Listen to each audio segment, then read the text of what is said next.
and then, um Do you know how to make me a co-host? no, how do I make you a co-host? Okay, so if you do participants and then this little edge comes up, it says participants, Uh-huh, and then you hover over me and it says more with an arrow down, okay. and then you pull that down and you say make co-host.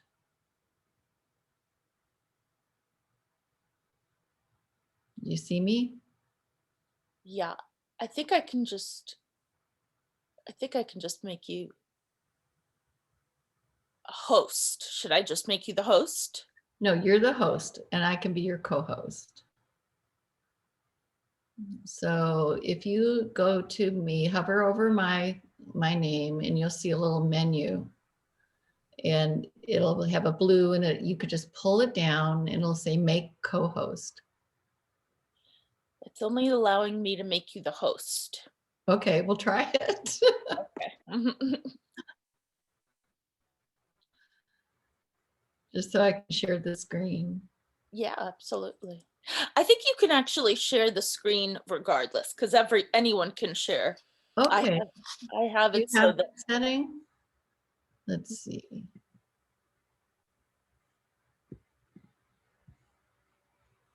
Let me just try just a really quick share. Um, perfect. Yeah, see if you can share, and then if there's any issues, let me know. But I think you should be able to share your screen at any time. it says I can't do it for video though. Oh, no? Yeah. All right, let me just try I'm just gonna share. change I'm gonna change you to be the oh, there you are.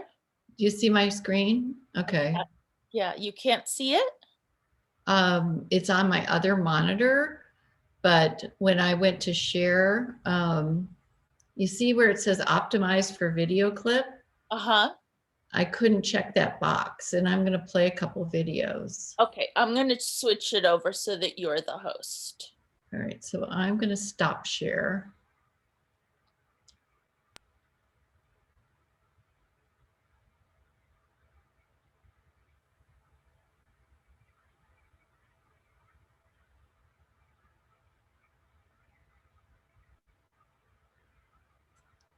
Okay, it shows host on me.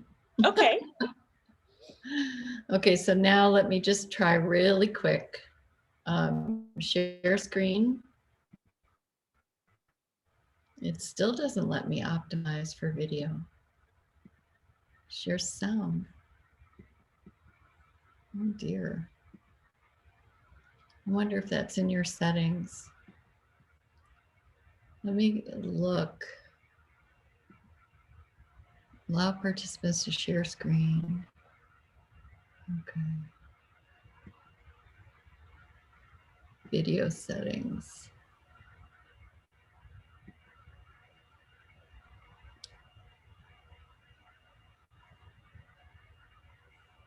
Hmm. Tell me what I can do so that Yeah. Have you been able to have people do videos before? nobody has ever Hmm. nobody's wanted. I mean, there hasn't been an opportunity to do that, so, Hmm. Let's see. Share sound. Optimize for video clips. Let's see. Security. I checked that. Pickup noise reaction more. Okay. Let's see. Maybe that's probably oh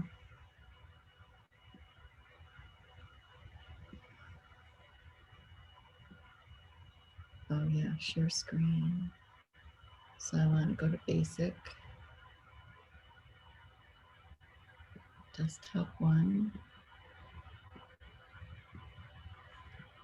Well, we might have to skip videos. oh, no.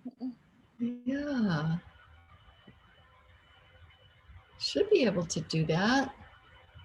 Let me look on this side. participants to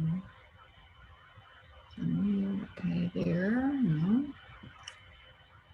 Customer screen service. Invite security.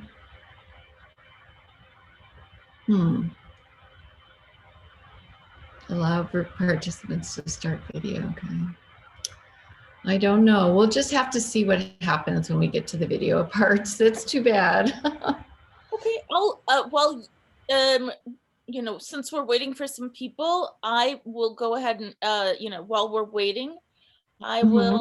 will, look to see if there are any Zoom preferences.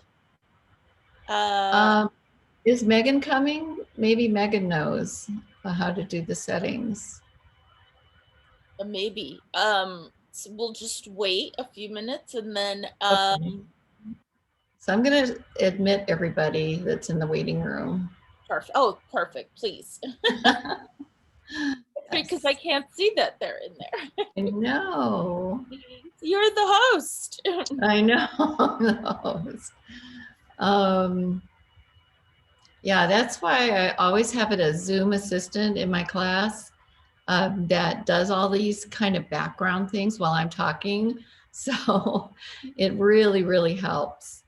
Yeah, I can see. Mhm. So I have one for my Wednesday class, one for my Thursday class, and they let people that come in late in and all of that kind of stuff. So let me see. I'm going to make you the co-host. Oh, it doesn't even give me that option. No, that's why I was saying it didn't give me that yeah. I wonder, maybe it's in your Zoom settings, Cece, like your own room settings. Go when you set up your room, you have to do that outside of here. I guess so. I mean, Mhm. so that's why I'm looking to see if there's anything that I can do for this Yeah. to Well, we're just gonna try with me being the host. okay. Yeah, we'll just try our best. And then, afterwards, or, I can share my screen with you afterwards and I can show you the settings that I do on my Zoom. Perfect. Yeah, because I don't it's never come up. So Hmm. it's I'm just trying to see if I can find something quickly to help us without, Mhm. So I can see Iris. Hi, Iris and Anna. And some of the students I've had before, but um, some of them are new. Hi, Peyton. Good to see you. Good to see everyone here. If you want to turn your camera on and say hi, that'd be great. it really would. We're at 7:35, so all of my students know to please say hello in the chat. Hi, everybody. Hi. Everybody's saying hi in the chat. Can you see the chat, Cece? Yeah, I can. Great. Thank you, everyone. And so today we are we're so blessed that we have somebody who really doesn't need any introduction at all. But our guest speaker today is going to be Leslie Bush, who obviously, who started at ASU as a student, had an illustrious career as a buyer for department stores and for independent boutiques, and then uh, came back and is now an esteemed professor here at ASU. So I'm sure some of you have had her or have her now as as your professor, but she's really going to talk to us, not just about what she teaches you in her classroom, but give you a bigger and better understanding of what she has done in her career, and specifically in the buying component of that. So it's going to be a really exciting presentation. I'm really excited for you guys to see all of it. And I really hope that you enjoy it and have lots of questions for her. I'm noticing I'm seeing less questions. So this is my sort of preamble to everyone, that I'd like to see more questions. I'll expect them around the 7:15, 7:30. Sorry. I'm trying to figure out what that time slot is for you. Sorry. What time is it in Arizona right now? It's 4:36. 4:30.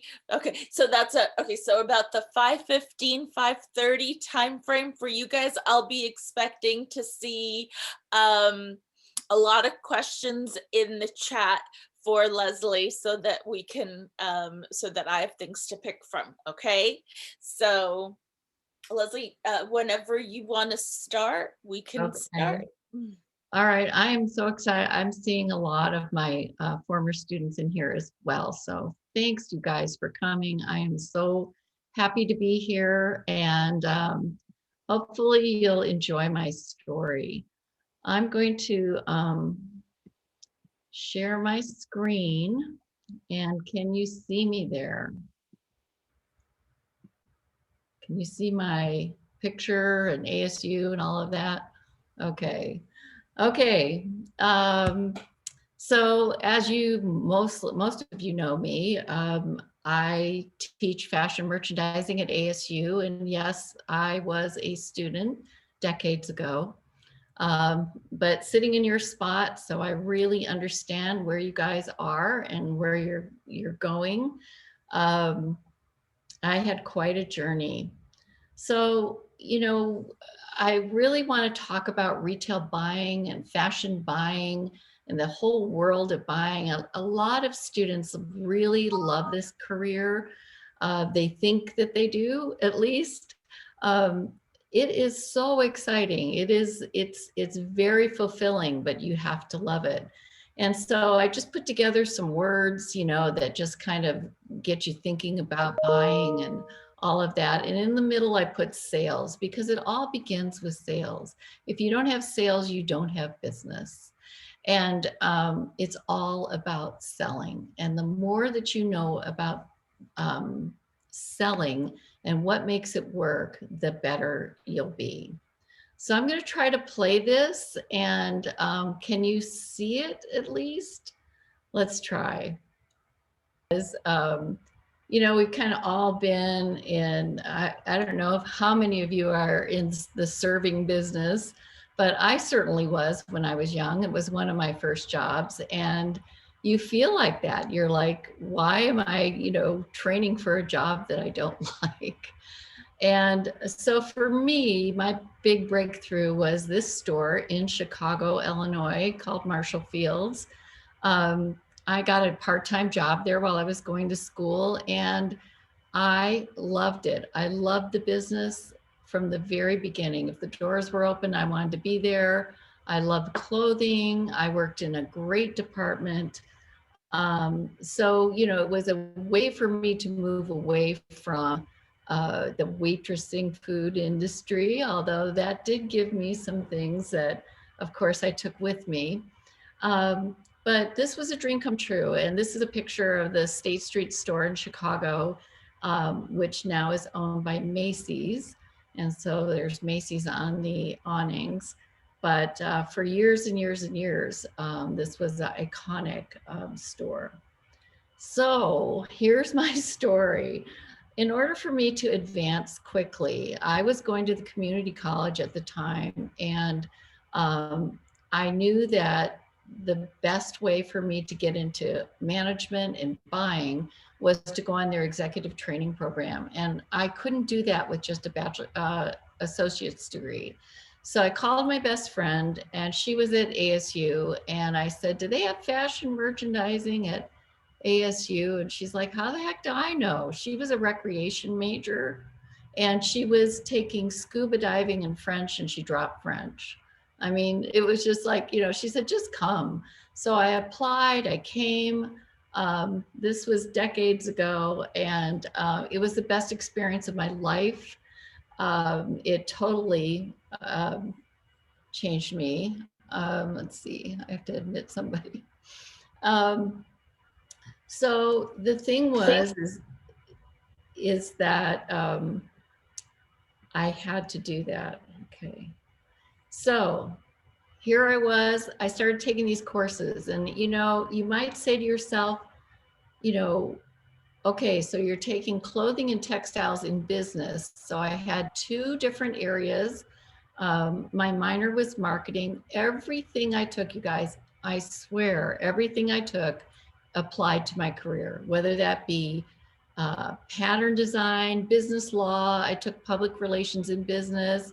I took economics, I took principles of marketing, retailing, management, all of that, as well as my textiles 1 and 2, and clothing and pattern making, all of that.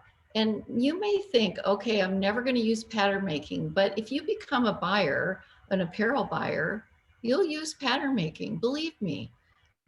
It will start to make sense to you. And also for me, I bought for a high-end fashion store, so that I needed that kind of ability to look for quality. I needed to know how sleeves were set in and how tailoring was done. I became a coat and suit buyer. So if you don't think you're going to use these courses, believe me, you will, all of them. So enjoy these classes. They are invaluable. I've been coming to your class since the speaker series began, and I can tell you, I even get more out of it, than you guys, because I love being in touch with the industry. So here is a vintage picture of Marshall Field's. They had 14 stores in the Chicago area. It was just the best experience ever. And what they did on their training program was they made you switch areas every 6 months.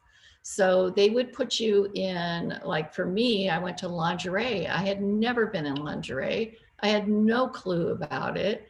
I learned so much. I mean, lingerie is a huge business.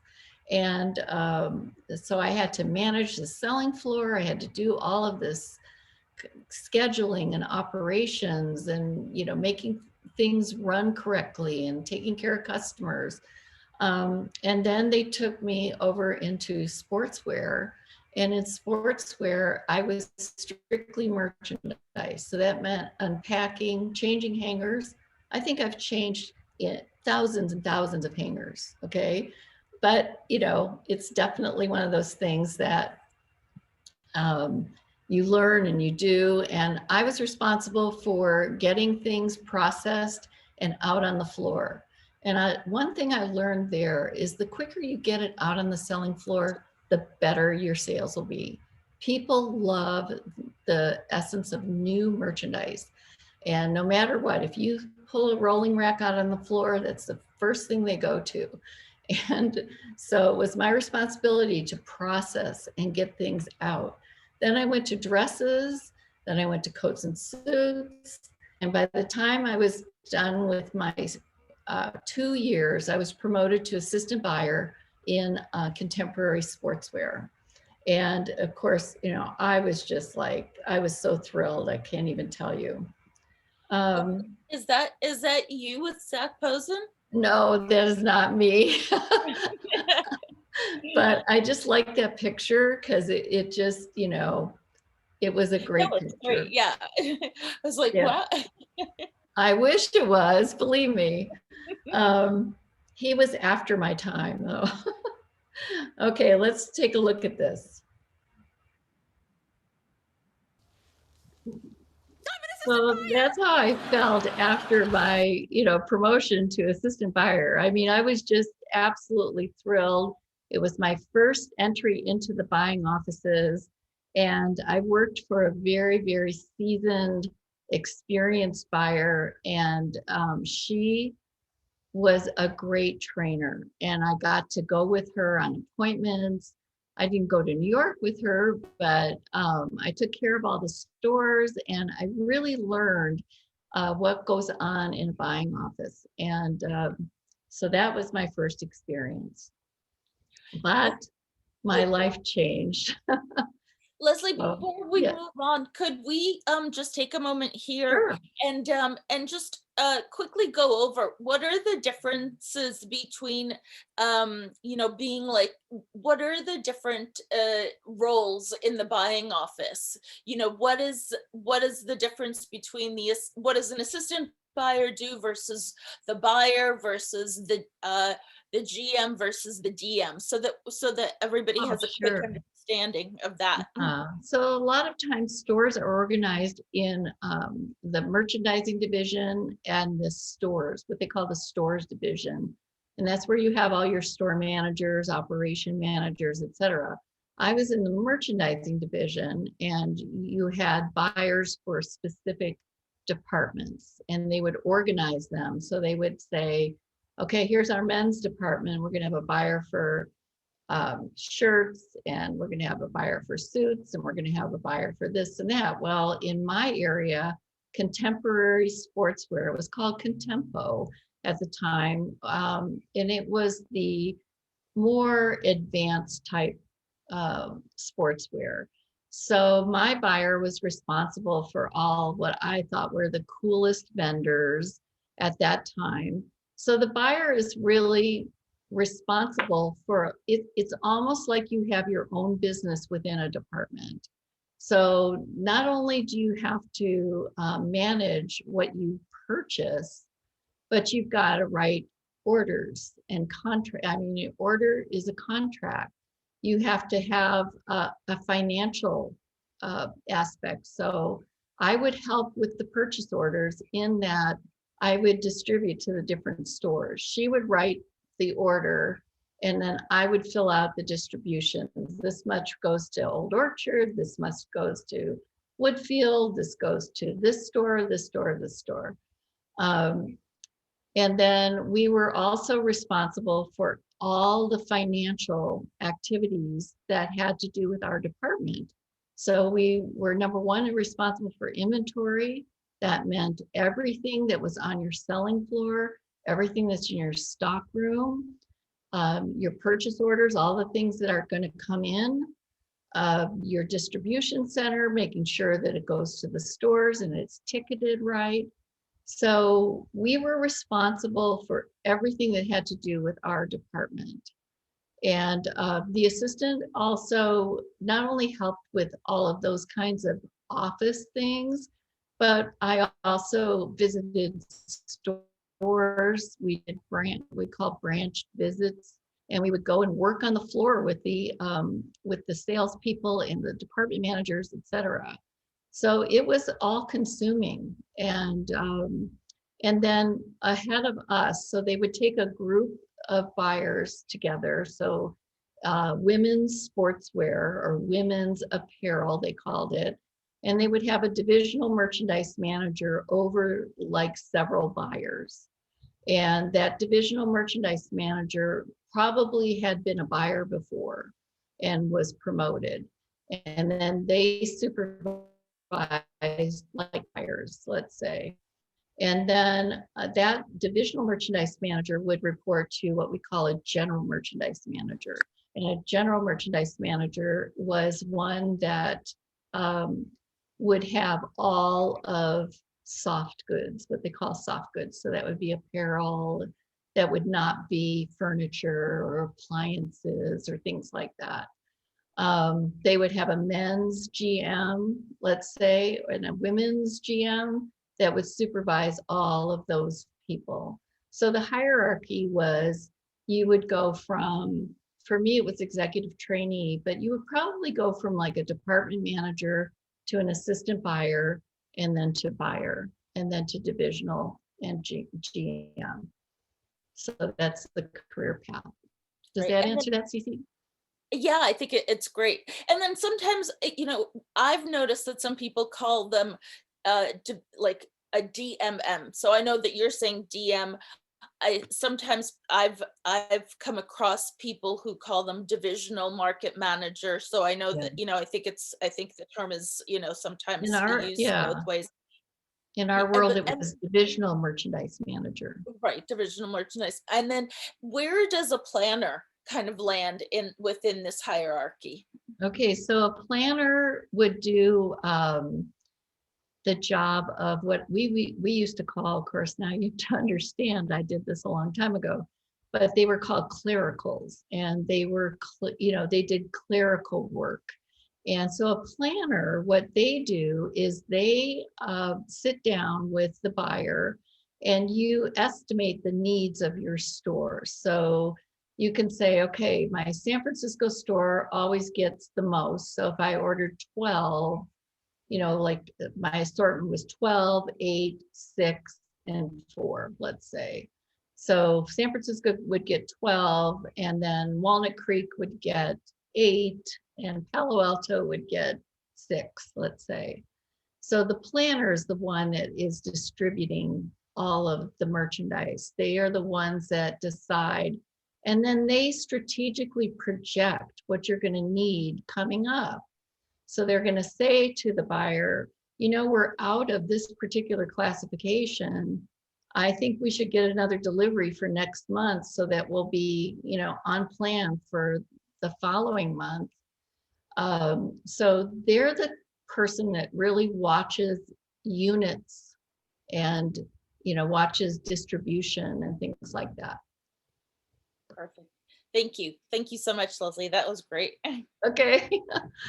All right, so my life changed and I moved to California. And so I had to start all over again. And don't ever be afraid of starting all over again. I did a lot of hard work to get to assistant buyer. And I thought, oh no, I'm not going to just walk into a company and they're going to say, oh, well, you're assistant buyer at Marshall Field, so let's make you an assistant buyer at iMagnin. It didn't work that way. So I had to kind of start over, but it was worth it for me. I had always dreamed about this store. This store was like one of those dream come true stores. And they were opening a new store in California. So this is just the history of this store. This store is like iconic fashion. This store was founded in 1876, if you can believe that. And it became such incredible on the West Coast mostly. These were a couple that started it on the West Coast, but then they expanded and they're telling you here, into Southern California, Arizona, Oregon, Washington, and then in the 70s we went into Chicago and Washington D.C. And I was part of that. I opened the stores in Chicago as well as Washington D.C. while I was buying. So that was a great experience as well. But I just want you to see how high fashion and vintage this was. So it was rich in history and fashion, and this was my dream store. And I walked around Union Square in San Francisco and thought to myself, someday, somehow, I'm gonna work here. And 4 years later, I ended up working there. So it's amazing. Opening a new store, if you ever get a chance to open a new store, it is the best experience ever because it's from the ground up. You learn about fixtures, you learn about layout, you learn about visual merchandising, staffing, etc. It was just the most incredible experience. And at that time, iMagnin had not opened any new stores for years. And so this was really exciting from the ground up to be able to be part of this business. So do we have any questions about that? No. All right. So anyway, I had a great experience, but my life changed again. And I needed to move back to Phoenix. And I went to my vice president and I asked him, if I could stay with the company. I really wanted to stay with the company. And he said, let me see if I can do something for you. So he sent me back to Phoenix as the manager of dresses and fine apparel, which was, it was a lateral move, but it was a great move for me. And then in 18 months, I doubled their business there. And it was great. This is just a picture of what I Magnin used to look like. Now, you guys, this is Biltmore Fashion Park, 24th Street in Camelback. This is where the Cheesecake Factory is right now. So if any of you are familiar, but that was my store. And of course, this was long, long ago. I did that 18 months. It was great. I thought I was the dress queen. I knew all the buyers. I was really close with them. I wanted to be a dress buyer because that was my area and I'd had so much success. And so I went to interview for an assistant job and they put me in, and it was like, kids. And it's like, what? Oh, you can't see Taylor Swift there.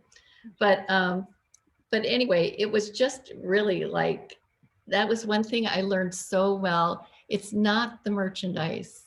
It's the love of the business. You can do anything.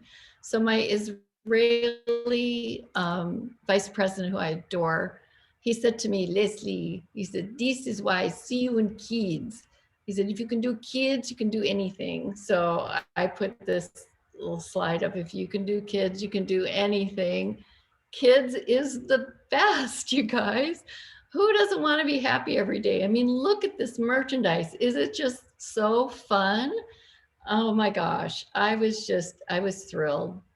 And as time went on, they let me buy the toy department. Now, how fun is that? I mean, it was just fun. Here's just a couple of, this is the Madame Alexander doll. And then this was a ad that was in the San Francisco Chronicle. And it says Toys 7th floor.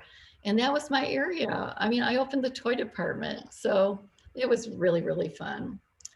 So then as I did kids, and I loved it, I was promoted then to be a buyer for coats and suits. Here's where all that construction, you guys, pay attention to it. All that tailoring, all that stuff came into being. And I bought coats and suits. I was doing great. And then they said, and I asked them, I said, could I go back in the stores? I would like to go back in the stores and maybe be a store manager. And they're like, oh, no, we're going to buy another department. We're going to give you contemporary sportswear to buy now. So now I had coats and suits and sportswear. I had 24 stores and they were in Northern California, Southern California, Palm Springs, Phoenix, Seattle, Portland, Chicago, Washington, DC.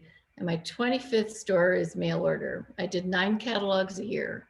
So you can imagine the work that had to go behind finding items and finding exclusivity. That was big for us. And mail order was a huge, huge business. So I was overloaded. And this was one of my crown jewels. Now I know this is funny. Everybody can laugh at the hair because it's like 1981. But this was a jacket that I developed with my vendor. She was an excellent designer. And what we did here was we took this body jacket off of the men's line. And we thought, how can we make this feminine? And what we did was we softened the sleeves, you know, by putting it in lamb suede. We made it blouson, so it goes over everybody. I mean, everybody loved it. And then we did the most fashion forward color at the time. Nobody had seen leather or suede in this color. This was kind of an olive green. And I remember being up in front of the vice presidents at the meeting for the June sale catalog. and my hand was shaking. I remember I was just like holding my sample up, and I said, I said, I believe so strongly in this jacket. I think it's going to be great. It is so fashion forward. It's everything we're all about at iMagnin, and I think it should be on the cover of the catalog. And they did it, which you cannot believe how excited I was. And it really did well. We sold probably over $100,000 worth of these, and it was just great. The problem was next year, what are you going to do? You had this huge business, and then you come up against it for the next year, and you're like, how am I going to anniversary this? So that was a big, big challenge that I had, but it did work out. And here's some other things that I did with companies, private label. This was a guy from China. I sold like thousands of these, you guys. And there's my initials are on there. They be monogrammed for the customer. Did you I say know that these are your funny initials are models and stuff, monogrammed on but there? Leslie, did you say your yeah, initials? Oh, really? That's my fantastic. initials were, yeah, for the catalog. Oh, I get it. Okay. So, I yeah. thought maybe they'd So given you like what they credit. did, no. For the customer, we just did the sample with mine, right? Okay, so here's another corduroy jacket. I did great with this. This was modeled after a Ralph Lauren style, you know, and so we reinterpreted it at a lower price. And then on the right-hand side is a jacket that I did. It's fully reversible, white poplin to seersucker, and I did very well with that. This shirt on the left is from Pine Shirt Company that also produces for Brooks Brothers and really fine shirtings. And they did this blouse for me. And then this sweater, this little cap sleeve 3-button sweater. I mean, thousands. Here's a vest, a couple coats, and my Larry Levine 2-button coat. This was a bestseller for me. So all of that to say, you know, this was a big part of my job, was developing product, developing something that was exclusive for iMagnin. So you couldn't get it at Saks, you couldn't get it at Macy's, you had to get it at iMagnin. And that just, for our customers, that was very, very important. So as a buyer, I was always looking for items that could be exclusive to my store. And so that was a challenge. And if you do 9 catalogs a year, believe me, it's a lot. And I was responsible for everything that had to do with that particular publication. I was responsible for the scheduling the photography, doing the copy. We had somebody to do the copy, but I had to okay it. You know, placement, all that kind of stuff was done by a big department, but everything I had to go through and make sure it was perfect. Because if you have a typo, you're in big trouble. I mean, it's just because it goes out all over the country.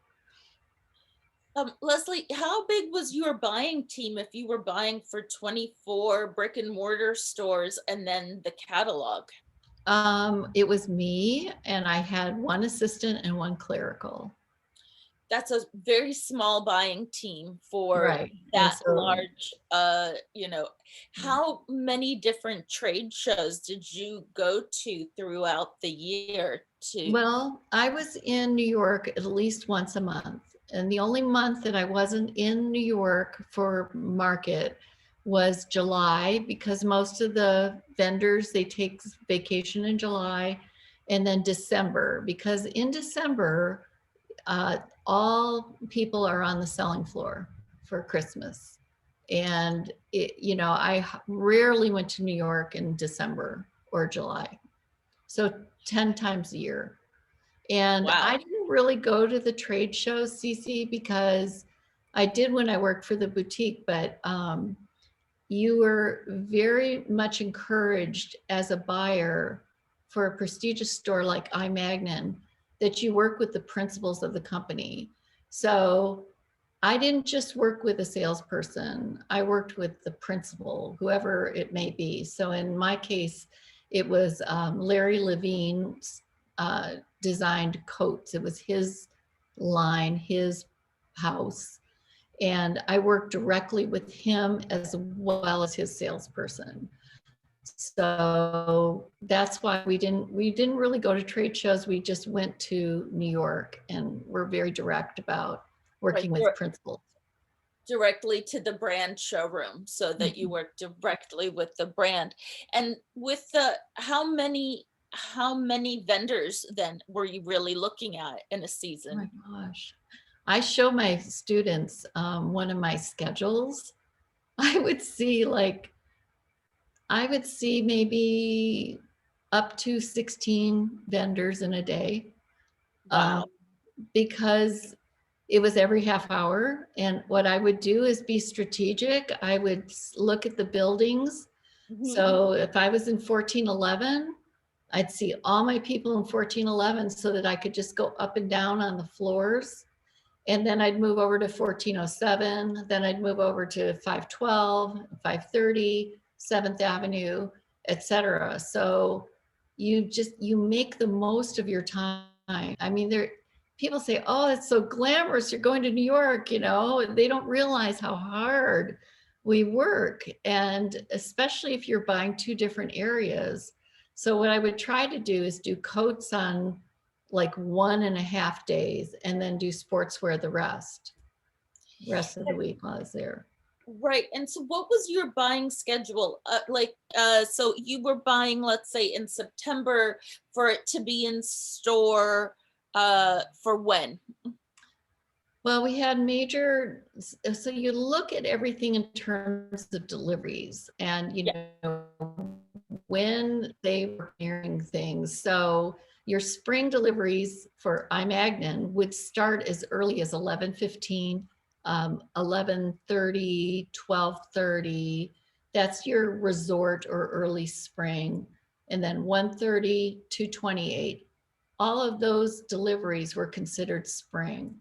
Because remember, once it gets to your store, you have to think about it on your floor. So you got to get it processed, if that ticketed, processed and everything, and then on the floor for selling. So your 228 deliveries are for March selling. Your 130 deliveries are for February selling. And that's actually uh not too bad. What are I want to get to your presentation, but I do want to just sort of take a minute. In the past, let's say 10 years, that really has changed Oh, where yeah. to the point where those deliveries have really been elongated, because instead of there being 2 major seasons, they changed it to 4, then they changed it to 8, then they changed it to like 11. So so you were going to, it really, I mean, fast fashion changed everything, right? So Yeah. like it really Yes. pumped up the game in a bad way, I think, for luxury fashion to try to keep up with everything. So you were getting, department stores are getting deliveries very early. And this is why there's this big controversy now about changing the fashion calendar Correct. because by the time the season actually comes, things have to go on sale now. Otherwise, they are, the stores losing money, and really that translates into the brand losing money. Yeah. So can we just take a minute and talk about what that actually, Yeah. what that actually means for both the brand and the store? Can we talk about the deliveries for, and how that translates financially? Yeah, it's definitely changed because so much of what I was buying was coming from overseas.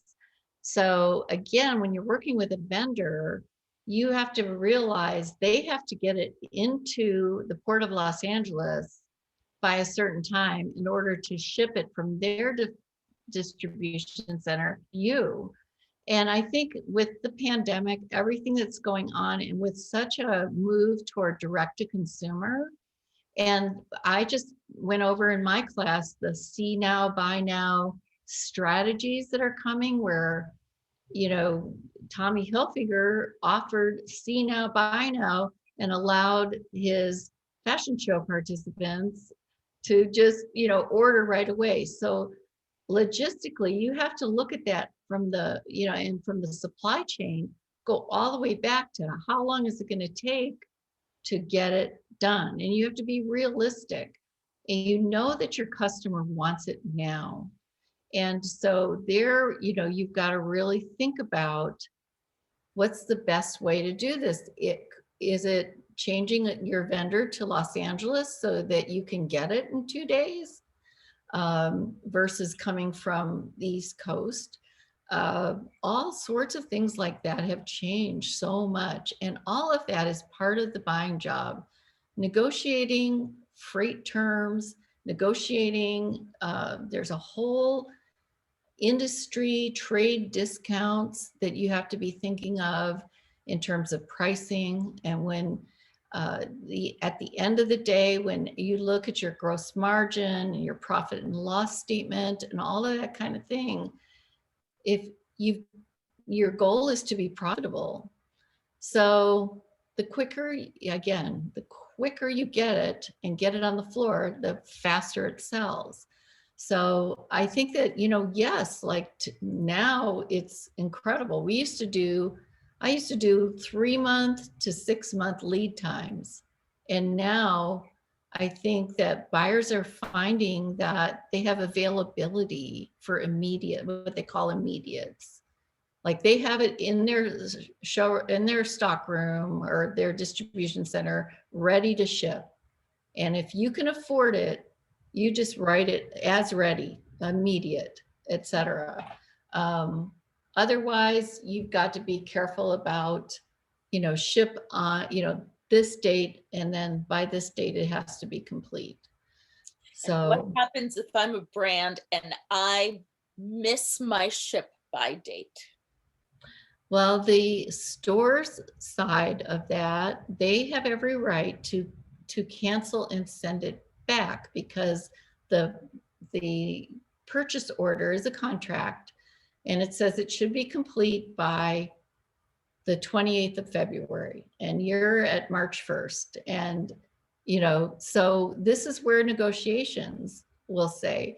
So I would say to my vendor, well, I can keep it, but my manager, you know, my management, I need a 25% discount at least. And usually what will happen is the vendor, instead of taking it back and taking such a huge loss, they'll go for something like that. Or, you know, that will keep the relationship going. You don't want to burn any bridges. So, you know, you have the right to send it back. But again, think about strategically your long-term relationships with these people, you know. So let's say you order, you know, right, you ordered in good faith $100,000 worth of product from a company because you had 24 stores, you know, that you were purchasing from, and it was going to get distributed to these 24 stores. And then the brand, maybe because it got held up in Well, the port, in the port of authority, because of whatever, you know, because of potentially no fault of their own. But I'm just saying, something got held up and it was 1 day late, and I mean, and this is just normal rule of thumb. This is not you. This is just the way it works. At that point, when it gets to the department store, they'll say that, okay, it has to be discounted by 25%. So that $100,000 order is now at best going to be $75,000 for the brand.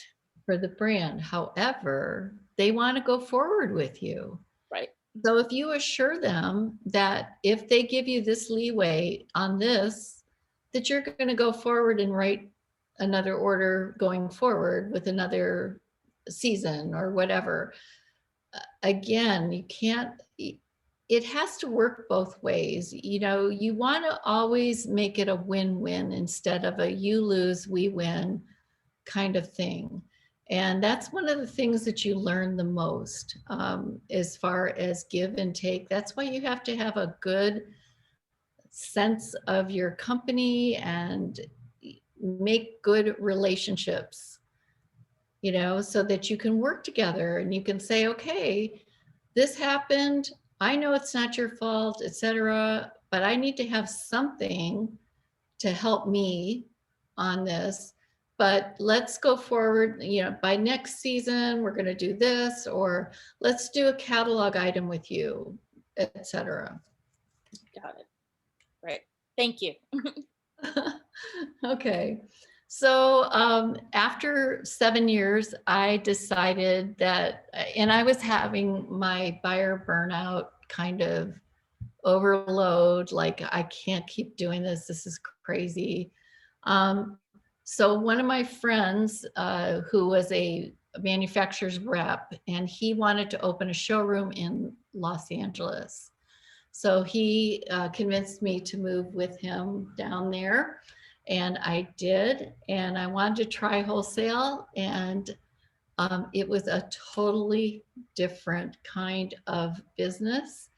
It was very hard for me from going from 7 years of buying to be on the other side of the table and having to chase buyers who had been my contemporaries and beg them for business. It was very, very hard. So wholesale is completely different.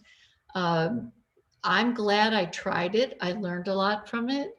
I lived in Los Angeles. I totally got that whole scene, but you know, after a while, I was starving to death and I needed to get back to work. So I put my resume out there, like Jennifer Aniston, and I got hired to be a buyer for Broadway Southwest. And so I moved back to Arizona from Los Angeles.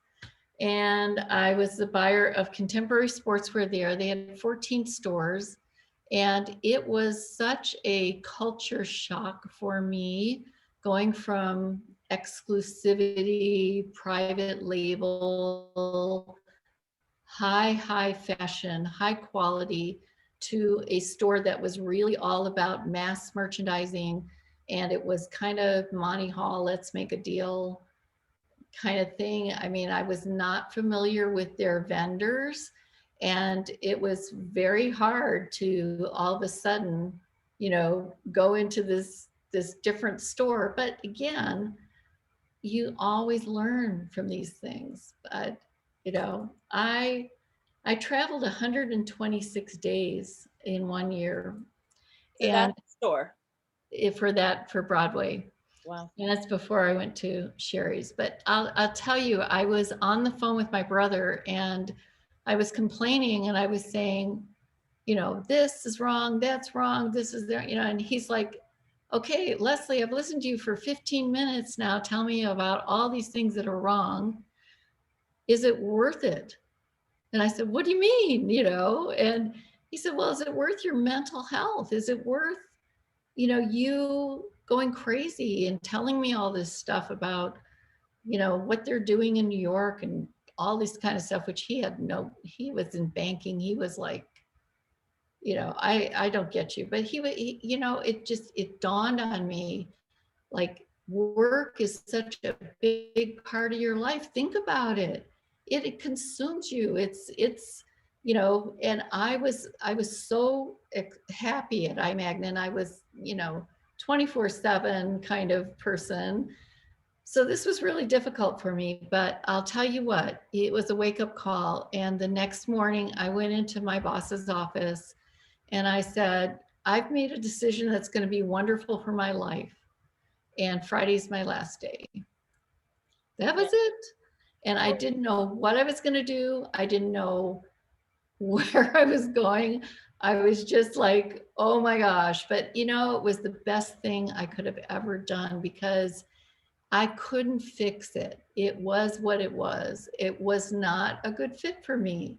I wasn't happy and I didn't know what I was going to do. So Well, I'm this sorry, before you get to particular store, you see, wait, Leslie, before you get to yeah, Carrie's, I just wanted to quickly ask, is that a normal schedule? I mean, at 126 days, that's 1 out of 3 days a year that you're traveling. Is that the norm of a buyer, that you're traveling that much, for that, as yeah, in for that particular store, because we had stores in Las Vegas and Albuquerque and Tucson. And I mean, I was just gone all the time.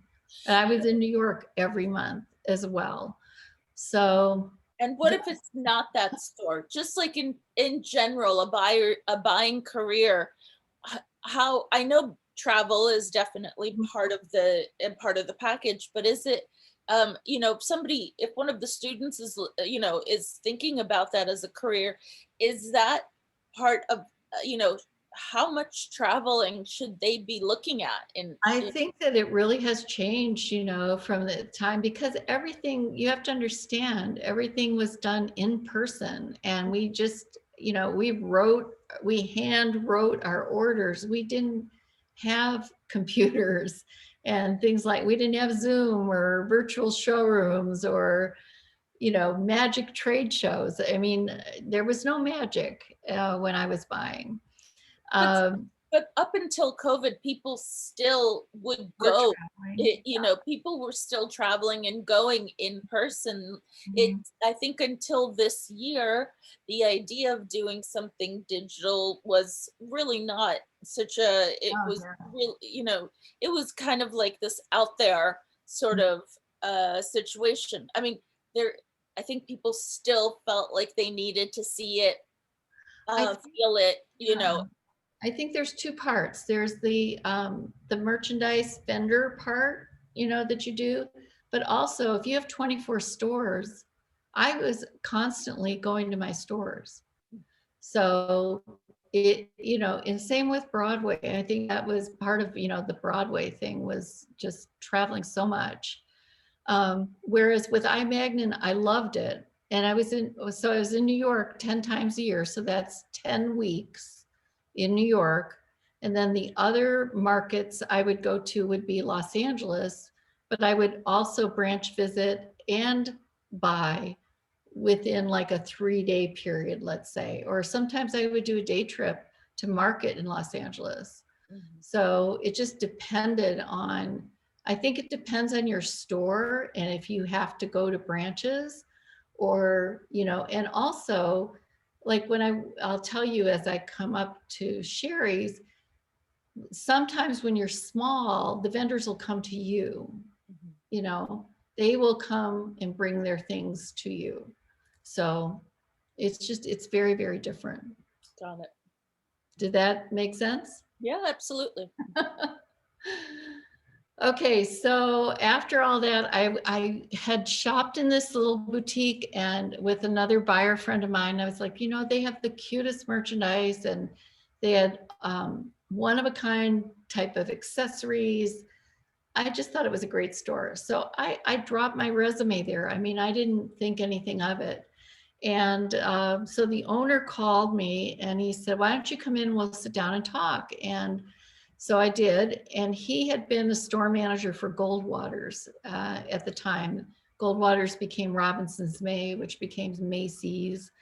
And so he had been the store manager there. And so we just clicked, when you find people that are in your industry and you just click with them, it just, so he told me, he said, I can't offer you anything. I can't pay you what Broadway paid you. I said, fine, nice talking to you. And I went home. I thought, okay. And he was on my answer machine when I got home. And he said, my wife wants to meet you. Can we go to lunch? And I was like, okay, so meet your wife and all this kind of stuff. So she and I just hit it off. And Tom said to me at the lunch, he said, look, Leslie, I told you already, I can't pay you what you got paid before, but I'll tell you what I can do for you. And this is what I love about somebody like him that is solution oriented. You know, he wanted to have me, and he was saying, you know, okay, this is what I can do. He said, I'll make you store manager of the Biltmore store. I will pay you 10% commission instead of 7% that the others got. And whatever your store does at the end of each month, I will bonus you, you know, a percentage of the store. And I said, okay, oh my gosh. It was the best thing I ever did. Honestly, you guys, you can't imagine like all of this big career with corporate, this and that. And now I'm in a 1,000 square foot store. I have the most wonderful people to work for, no corporate meetings, no cattle hugs, no craziness. And I developed a clientele. My store did great. And then after that, they came to me, and Sherry, the wife, who was the buyer for everything, she said, you know, Leslie, I can't stand the dress market. You know, would you buy the dresses? And I said, sure, I'll buy the dresses. And then a couple months later, she came to me and she said, would you buy the San Diego store? And we had this little San Diego Seaport Village store. And it was, again, you know, very small, like 1,000 square feet. And what they were finding was that the Arizona merchandise didn't work in the San Diego store. It was like nobody wanted Ellen Tracy beautiful sportswear. They wanted California. I just proposed to them. I said, look, you know, these people are on vacation. Why don't we do this completely like, you know, something to wear at night, to go out to dinner and have fun. And so we did all, like, as much as we could. California vendors, we did Unisa sandals and Keds and Guess and, you know, cute, you know, type. This one line was called New Hero, and it was all gauze. And we did it in all these different colors and everything. And we made that store just completely go crazy. And they were so happy with me. So all of my corporate experience into this little boutique, and it was the best job I ever had. Oh my gosh. And yeah, so that was Sherry's. So then I got married.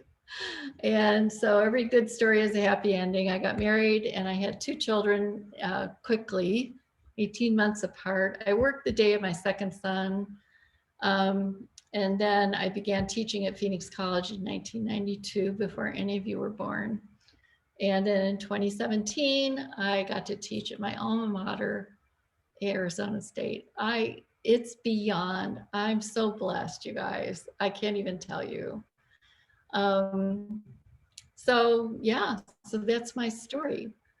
Oh, it's a beautiful story, Leslie, and obviously all of the students are very blessed to have you teach, you know, because the experience that that you have is fantastic, and so I think that there's a lot that that you're bringing to the table. So I want to go back and ask a few other, a few additional questions. Well, first I want to ask the ones that the students have, and I'm sure that some other ones are going to come in as I do. Yeah. But let's see, we'll go back a little bit. Anna had asked whether when you were in San Francisco, if they had a distinct fashion scene, and how would you describe that? Yeah, they offered at the time, if any of you remember, Esprit. Esprit was a big sportswear firm, and they were headquartered there. So, and then they had a somewhat of a mart that was below market, and it was, I think it's called the Moscone Center now. but they had a lot of showrooms in there. So people would show in San Francisco as well. And so that was nice for me because there would be vendors, like they had a Larry Levine rep there, which was my main coat vendor. And so, that was really nice to have them there. And Jessica McClintock, I don't know if anybody remembers her, I but love, I wore yeah, Jessica McClintock for prom. I mean, exactly. Like my bridesmaids' dresses were Jessica McClintock. And, so San Francisco, it had its own vibe. I loved living there. It was great. So yes, there was. And you, that's great. Um, Haley asks, did it affect your career moving around as much as you did? And do you regret not staying in one company and just moving up the ladder? I would say the more flexible and the more flexible you are, the better, to tell you the truth. And I think that doing these kinds of things when you're single is really good. Being married or having children in the middle of a buying job would be very, very hard. So my advice is to be flexible. I stayed with iMagnet for 7 years. That was a long time. A lot of my buying friends would go from company to company to company. And yeah, so I'm kind of the loyal type. So, Yeah, in general, it seems that once you have a family, and you want to have a personal life, a buying job in and of itself would be, a little bit of a little difficult because with all of the travel, I, it would I hate to be so traditional in my thinking, but I think, if you're trying to raise children and have like you know, a quote unquote traditional family life, if you're traveling, you know, every week for 10 weeks or however long that is, it's hard to feel like, you're uh it just seems difficult to have any kind of stability. yeah. And I was very enthusiastic about what I was doing. I loved it. I wanted it, Yeah. so that makes a big difference. Yeah. No, I mean, it's exciting. I can see it being, very exciting, but also, certainly something that um, would make sense if you're fancy free. Yeah. Okay. So should um, I share about my students or are there more questions? oh, there's more questions. More questions, Leslie. Um, let's see. Bethany asks, was it difficult to figure out the right clothing and products to buy for the store? Bethany, do you want to just maybe speak up which particular store? Because as Leslie was going through her presentation, she worked for obviously a few different stores and bought products for different stores. So if you could clarify. Yeah, I was kind of thinking like when you talked about the kids department and the toys and stuff like that. Mhm, mhm. It wasn't difficult because it's such a great market.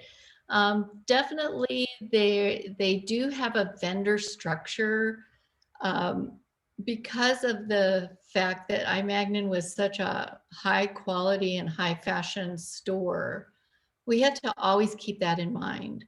And even if we wanted to do like an independent up and coming designer, you had to make sure that they had the quality. That's the thing. Our customer was very, very discerning on quality.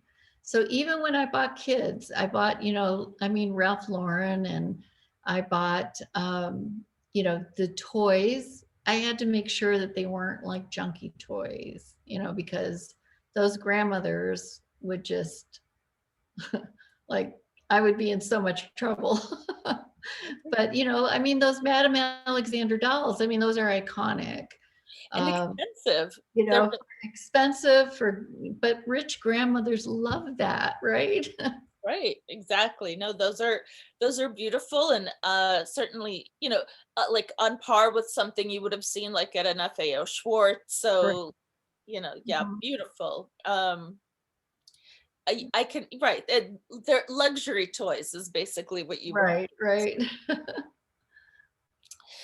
Devin asks, was a lot of the buying also having to know about trend forecasting and predicting the up and coming trends? Yes, especially if you work for a store that's high fashion, you have fashion first, okay? And also, I was very keenly aware of trends, and I wanted to make sure that my store had whatever the market was offering first. If it would be on Saks Fifth Avenue's floor before my floor, I would get in trouble, okay? So I had to establish with my vendor, if you ship them before me, I'm not gonna have trust in our relationship anymore, So it it really was important, that you had to be first with everything. And when you're buying for a contemporary department or something like that, you've got to be quick on. That's why you're in New York every month. You have got to be quick on whatever is going on, so that you're the fashion store. You're the leader. You are to be first. And yeah, so that was a big rule of thumb. Wow, that's a big ask, Um, can you let's put that in perspective. Let's say you're coming at that from the point of view of a brand, and you have to make this decision, because you don't necessarily know who's going to pull the trigger and actually make write the paper, as they say. Who's Mhm. going to write that's a terminology for like write the contract, right? Mhm. So, um, and let's say I meet with, the buyer from Bloomingdale's, the buyer from Saks, and buyer from Barney's, Right. because I can't just meet with one buyer, right? I have to make sure then how do how does somebody really make that kind of deal and not Again, lose the relationship with yeah, the it's other your buyers? relationship and trust. And you've got to, like, you understand that they're going to sell other people, of course. But they have to understand too that as a fashion leader, it better not be on Sax's floor first, because my management's going to get mad at me for not insisting. So if it's on my floor the same day it's on Saks floor, that's fine. Not a Okay. problem. Okay. And, and that's why iMagnin did a lot of exclusivity. So if you had something that was just yours, you didn't have to worry about it being at Saks or Bloomingdale's. Although Bloomingdale's was a sister store to me. So Right. every market trip, I would go on her floor and she and I would go through. I mean, Bloomingdale's buys the whole market. So it was almost like market preview for me. And she would walk me through and she'd say, okay, this is good, this is good, this is good, this is not so good, go see this person, that person. It's because we didn't compete. I was in San Francisco, she was in New York. And but we were owned by Federated Department Stores. So we were very much sisters in that way. And we would share good information with each other. Yeah. Yeah, that was, of course, in the it you know there's a lot of history that we could go into with with the students about how Federated started buying up all of the other department stores and eventually owned Barney's, uh and really like chomped up the and Right. started to like, but at one point they did compete, and then it was who which department stores were in the Northeast and which department stores were in the South. And there was a whole, that's a whole other, I think, history of department stores. But now we're in a a different kind of moment, and we'll have to see what happens. Yes, yes. We're in a we're definitely in a let's see what happens in the next year kind of moment with with that. Um so but yeah, trend forecasting and predicting was was it is a huge part, not just of course for not just the big stores, but for any stores. And you guys, as we talk about this, I know we're talking about, we've been focusing on brick and mortar, but you really need to also understand this, the same psychology is, and methodology is true for all the online stores. So this is, everything that Leslie is talking about is true for like Farfetch and Matches and Style Shop, and or I'm sorry, Shop Style, and all of the stores that are online work in that same way. So even though they're not brick and mortar stores, they have the same internal systems Exactly. that They have to have the merchants. Yeah, they have to have buyers. They have to have people that, are going to be ordering, um, and, stocking and anticipating what's going to sell and being strategic and being forward looking. And that's why it's so important to always pay attention to what's going on now. I mean, I still open, Business of Fashion every morning and all of those kinds of things, or Women's Wear Daily, because for me, it's my business. I have to know, I have to know yeah, what's going on. absolutely. Celine asks, with all the different areas you were able to experience working in, which one was your favorite? Oh my gosh. Um, each one had different like favorite parts. And of course, like the kids area, again, I mean, it was such a happy place. You walk in your office every morning, you're surrounded by toys and little Ralph Lauren jackets and cutest clothes ever. And all of my friends, or like the whole kids area, our offices were right next to each other. So the toddler buyer was next to me, and then the infant buyer would be showing me samples. I mean, so cute. I mean, it was so fun. That kind of merchandise makes you happy. And even in sportswear, coats and suits, I mean, it's the same way. Coats and suits is great. I mean, people say, oh my gosh, coats and suits are boring. No, they're not. Outerwear, when you have stores in Chicago and you have a store in Washington, D.C., and you have a all-weather business in Seattle and Portland, it's exciting. It's fun. Two tangent questions off of that. One is, why didn't, you love it so much, and you can tell when you talk about it, you just have this immediate like smile in your voice. And why didn't you open your own like maybe kids store or something? Because I think you'd have so much fun with it.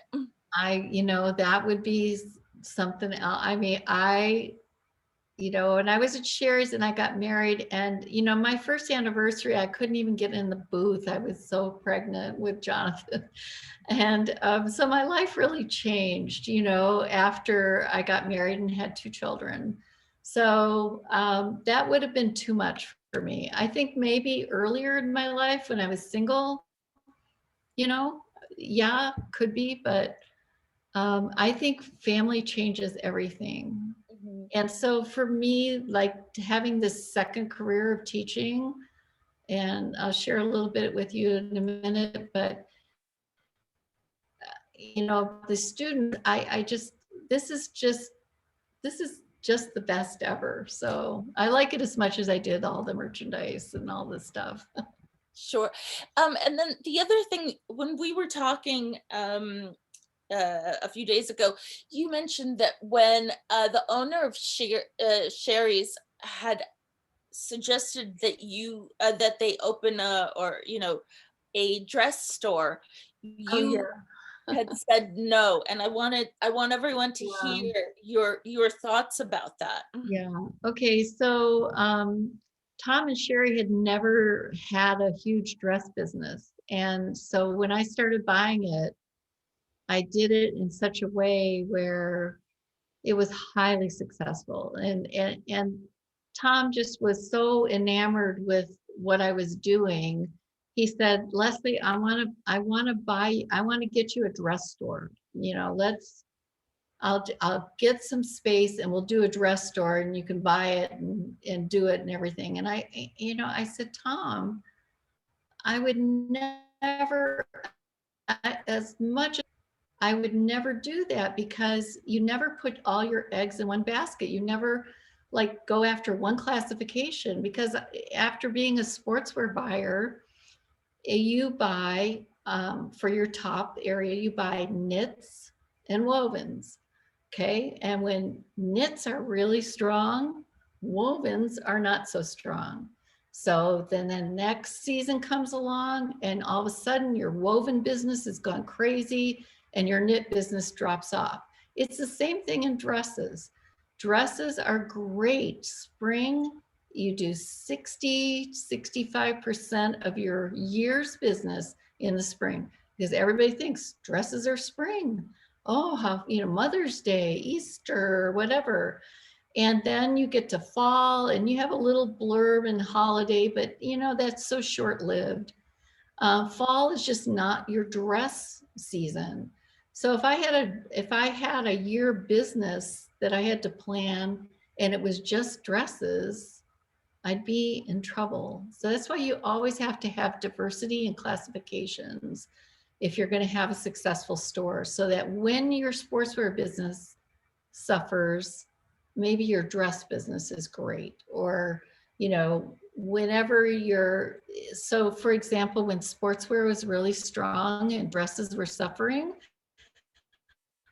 all of a sudden the people are making two-piece dresses or ensembles or separate kind of things because they're trying to get in on the sportswear business. So I learned a long time ago from all the buying that you never ever just do one classification. Yeah, that's really great advice, So whether somebody wants to become an entrepreneur and, and someday have their own retail business or be a buyer, I think that's something that, it's really good to know. Mhm. Caitlin asks, or says that she's been working in retail customer service for almost 2 years and she's still learning different departments and navigating to move up in the future. What is a piece of advice or biggest takeaway for others to know? About moving different departments? Caitlin, do you wanna jump in? Yeah, Okay. that was part of my question. Yeah. Yeah. Um, I I really, when I was at ASU, believe it or not, I was a roving salesperson. So I worked for Broadway, and every time I came in, they put me in a different department. So I was like the person that would always be there for whoever called in sick, or, I worked in candy, I worked in men's, I worked in every different department you can imagine. So I would encourage you, Caitlin, to try out as many departments as you can, even candy. Mhm. That's a dangerous department. I know. I would be sitting there going, I want one so bad. What was your favorite company to work for? That's from Megan. Oh, I mean, Marshall Fields, because I started there, but I would have to say iMagnin. iMagnin was beyond my wildest dreams. And, to be part of that, I just, little girl from Chicago, was working for a prestigious store like iMagnin. I mean, it was a dream come true. It really was. It's definitely a slice of fashion history, I'll tell you that. Kendall would like to know, would you say being a buyer involves a lot of math? Yes, but I tell my retail buying students this all the time. you need to relax about the math. I know everybody has some math anxiety, and I understand that. I had it too. But retail math is simple. It's addition, subtraction, multiplication, division, and percents. That's it. I mean, it is not calculus. It is not formulas. You learn how to do open to buys and 6-month plans, but really they're simple and they make sense to you. When I first was an assistant, I had to do 4 6-month plans. I thought, I'll never get this. I will never understand this. And once it clicks with you, once you start like thinking it through, like, okay, in order for me to make my plan next month, I have to have this many dollars on my floor. Otherwise, I'm not going to make it. Okay. So what do I have to do to get those dollars on my floor? Well, I've got to buy merchandise, right? I've got to bring it in. I have so much sitting there and so much is sold, but now I've got to replenish it and get ready for the beginning of the next month. And so it's constant updating, you're selling all of these things that are going out, your dollars are going out in sales, your dollars, you're reducing your inventory with markdowns. You have cancellations, you have all these things to keep track of. But once it starts making sense to you, and once you say to yourself, okay, I got to do $60,000 next week, and I can't do that if I don't have enough not dollars on my floor. So you just got to start thinking about it like that. Okay. It's nothing to be afraid of, I promise. Peyton would like to know how was working in Chicago, because he's definitely interested in, in going there maybe. Love Chicago. If any of you were in my class on Thursday, you heard from Cheryl Berman, who is from Chicago, and she was giving the class from Chicago. It's fabulous. It was a great place to grow up, and working for Marshall Fields there was just beyond. It was so good. Yeah, so I encourage that. I mean, Chicago's a thriving city. So you just have to get over the weather. It's cold. It is. Iris would like to know, what was the biggest lesson you learned, most difficult moment you faced during your career? I would say there was one situation where we used to get editorial credits in Vogue or Harper's Bazaar or whatever. And there was a vendor that sold, my department was called Contemporary Coats. And this other guy, the other buyer, bought Missy coats, they're called Mrs. Coats. And so he had gone in to see this particular vendor in New York. And they had this jacket they were putting in Vogue. And so they say at the bottom of the ad, they'll say, can be found at iMagnin or, Saks, Bloomingdale's, whatever. So the vendor put down, can be found at iMagnin, but he didn't buy it and I didn't buy it. He wasn't even my vendor. And this is national advertising. I mean, it was like, oh my gosh, and what had happened is that this buyer, Bob and the vendor had a conversation, and he said, do you think Leslie will buy this? And he said, sure, she'll buy it. Oh, and he put it in Vogue. Are you kidding? So oh. yeah, that was a really, really tough one, really hard. And Well, that's where you got some immediates that day. yeah, exactly. Like I made, my boss write the order. I was like, you call him, write the order. But those are the kinds of things, you've got to be really careful about. And if somebody is putting your name in a national magazine, you better know about it. and not, oh, Bob told me you would buy it. Right. I feel like that wasn't so much you as it was the brand, because as a publicist for the brand, I'm the one who gets asked, I mean, I'm the one who the Vogue fact checker calls about that. So it's really my job to make sure that it's, so if I'm the one who wrote down I Magnin, then it's Yeah. not your You're the one- fault. You said, sure, Leslie will buy it. Sure. Yeah. But you forgot to tell me, right? Exactly. Okay, I'm going to run through these quickly because we're almost out of time.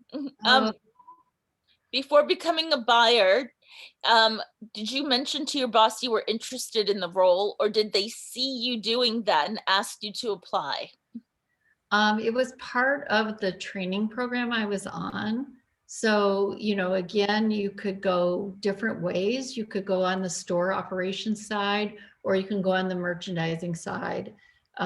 So I was fortunate that, once I got to that point, they promoted me to assistant buyer on the merchandising side. Right. And then have you encountered any toxic situations in your time in the fashion world that you think young people should know about? You mean like relationships or what? What kind of toxic situation? Alicia, anything in specific that you wanted to know about? Yeah, like is there anything that's normalized in the fashion world that you didn't appreciate that maybe a lot of people experience but they just don't talk about, but it's actually like male chauvinism, you mean? Or? Yeah, or expectations from higher ups or something like that. No, not really. I think, always my good rule of thumb is treat others as you want to be treated. Always, always take the high road, always. And, even if you're right, think long term. 10 years from that incident, you might meet that person again. I continually, even decades later, I'll still run across people that, so I always made sure that my relationships were really, really good. I think what's hard, Alethea, is when people are dishonest with you. It's very, very hard. So again, for me in that situation with that coat and going in Vogue, I was glad I had some really good supportive management behind me.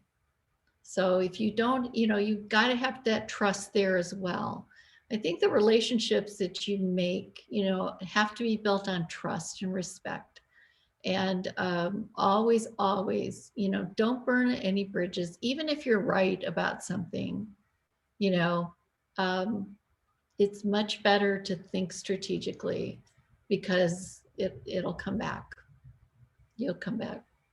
That's really great advice. I definitely second that advice because you never want to burn bridges. You never know, where you'll end up in life. So with that, it is the end of class. And I thank you so much for your time. This, just went by very, very quickly. Yeah. And, thank you so much, Leslie. It's been wonderful. Oh, you're welcome. So thank you, class. Have a great rest of your week. If you wanted to chat with me, I will, I need to grab, there we go. I'm the host again. I'm gonna stop recording.